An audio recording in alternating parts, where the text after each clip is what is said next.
Hi, Chandler Janius here, and today I'm going to continue with plotting in Python, and today we are going to be talking about properties of a line. So, if you look at this plot we already have here, you see that they are just having a default color of blue, and the line type is just a solid line. So let me just add something here just to show you that you can actually change something. So if I say color equal to red, you'll see that everything changes. It changes to red. But let's look at it one after the other. Let's look at different properties of a line that you can actually modify. Before I continue, I'd like to remind you to subscribe to my channel if you've not subscribed. So just click on the subscribe button below this video.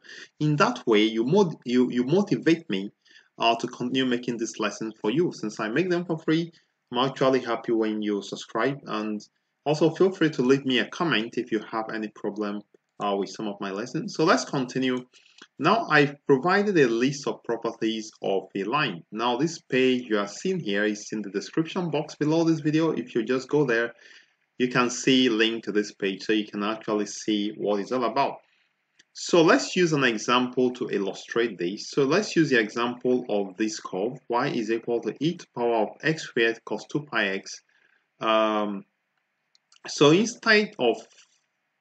instead of typing it out myself, I'm actually going to copy it and paste. So let's start with putting a comment, properties of a line. So I'm going to copy it and paste, then I'm going to be explaining it one by one. So we're actually going to be modifying some things there and seeing how it works. So let me run it at this point, and you can see what we have.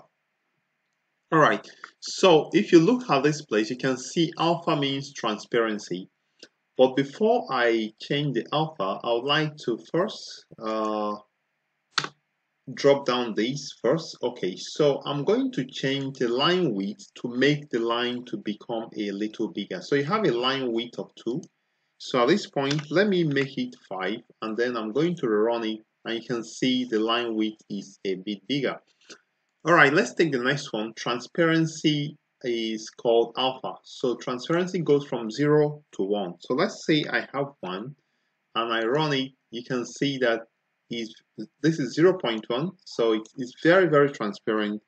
If I use 0, you can see that the line actually disappears. So it goes from 0.1 or from 0 to 1. So if I use 1, you'll see that it's completely opaque or not transparent. So somewhere in between 0 and 1, we have 0.5, and you can see that it's somewhere in between. So if you want it to be very transparent, you reduce the alpha.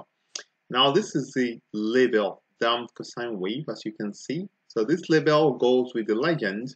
So if I take out the legend, you'll see that the label actually goes away. You can see.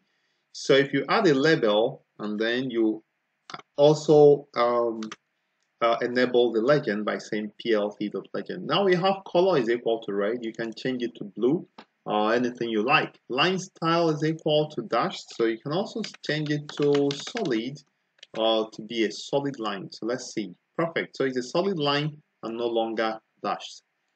All right, so we have line width. I've changed that as well. So we also have marker. Marker can be anything.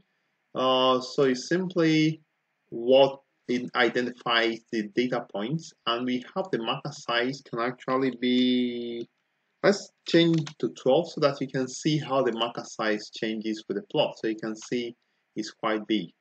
Then we also have the marker color, marker face color, and marker edge color. So here in this case, we have the edge of the marker to be blue, and the face, if you make it green, you will see how it changes. So you can see the marker color, face color is green at this point. All right, so what we worked on is the damped cosine wave. I'm not going to explain how to write mathematical equations in Python. That I will allow you to learn it by yourself, because we have exponential exp and so on. So see how this equation was written in Python form in this way. The next thing we are going to be looking at is formatting your plots. So there are other things we need to learn about formatting your plot. using a shorthand way. So this we are going to do in the next lesson. For now, I'm going to stop here. I'd like to remind you to subscribe to my channel, and also feel free to like my video and leave me a comment if you have some problems following my lessons. I remain Kind on the Genius, and I'm always there for you.